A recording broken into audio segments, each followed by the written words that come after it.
Саламатсыздар балдар, бүгін жалпы республикалық тестілерін химия боюнча тестінде тапшырмалардың түрлерін қарап шығабыз.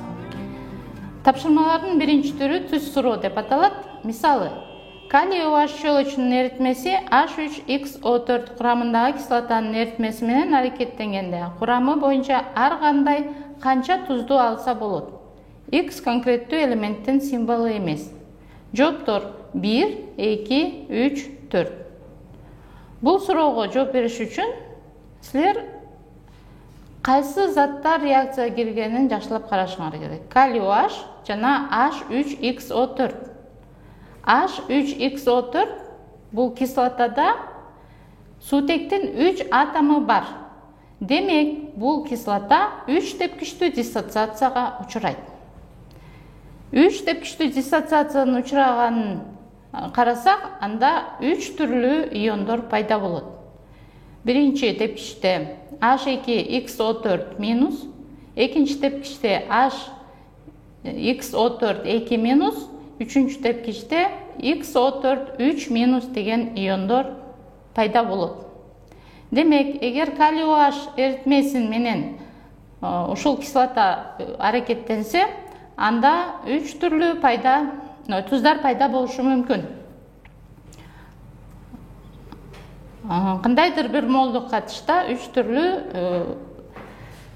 туздар пайда болушу мүмкүн. Кайсы туздар? Калий H2XO4 дигидротузу, калий 2HXO4 гидротузу жана калий 3XO4 ортотуз пайда болот. Демек, туура жооп В туздардын 3 түрү. Кийинки тапшырма. Бул тапшырманын түрүндө сөзсүз кирбейт, жүрбөйт, болбойт, боло албайт деген тануулар бар. Мынакей окуп көрөйүн. Жогоруда азоттун калыбына келүү схемасы берилген. Бул процессте кабыл алынган электрондордун саны канчага барабар боло албайт? Суроону жакшылап окугула. Демек, 4 жооптун бирөөсү гана боло албайт.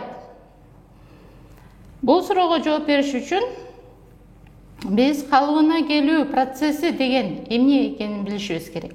Калыбына келүү процесси деген эгерде элемент электрондорун кабыл алса, анда ошол процессти биз калыбына келүү процесси дейбиз. Калыбына келүү процессинде кычкылдануу даража азаят же терс жакка жылышат. Эгерде металлдар болсо, анда нөлгө чейин азаят. Эгерде металл эместер болсо, терс кычкылдануу даражага чейин жылат.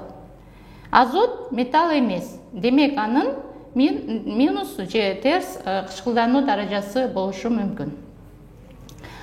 Эми бул суроого жооп бериш үчүн дагы азоттун мезгилдик системадагы жайгашышын билишибиз керек. Ал 5-чи топто жайгашат. 5-чи топто жайгашканы, демек, анын тышкы катмарында 5 электрон бар экени билинет. Бардык элементтер октетке умтулат. Октет деген эмне? Бардык элементтер 8 электрон болушуна умтулушат. Демек, азоттун 8 электронго чейин канча электрону жетишпейт?